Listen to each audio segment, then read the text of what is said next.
After years of a fragile truce, there are growing fears of a return to a full-scale war in Yemen. The United Nations Special Envoy for Yemen, Hans Grunberg, warned the Security Council of the increasing danger to peace. This report has more details.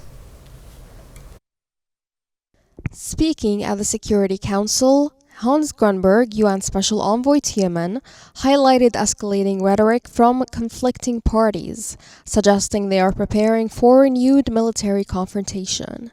He cited reports of recent shelling, drone attacks, infiltration attempts, and mobilization efforts in key regions including Ma'rib, Al-Jawf, Shabwa, and Taiz. Despite no major ground operations since the UN-mediated truce in April 2022, military activity persists, and the halt in hostilities is increasingly at risk. Grunberg also condemned the Houthis for detaining UN personnel and other aid workers, some held for years, and called for their immediate and unconditional release. While Muslims around the world are celebrating the holy month of Ramadan, unfortunately, this celebration will not be complete for the families of many of our colleagues in arbitrary detention by Ansar.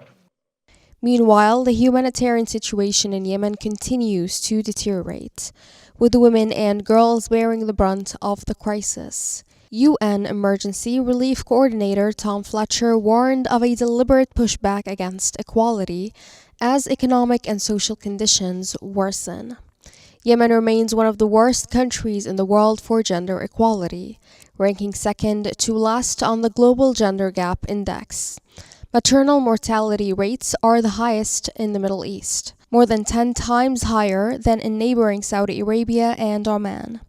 Additionally, 1.5 million girls are out of school, denying them an education and perpetuating cycles of discrimination and violence.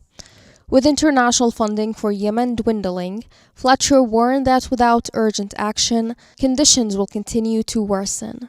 Despite these challenges, women remain at the forefront of survival efforts, leading resilience and recovery initiatives in communities devastated by war and displacement. As the world prepares to mark International Women's Day on March 8, the situation in Yemen remains a stark reminder of the ongoing struggles for peace, security, and gender equality in one of the world's most vulnerable regions.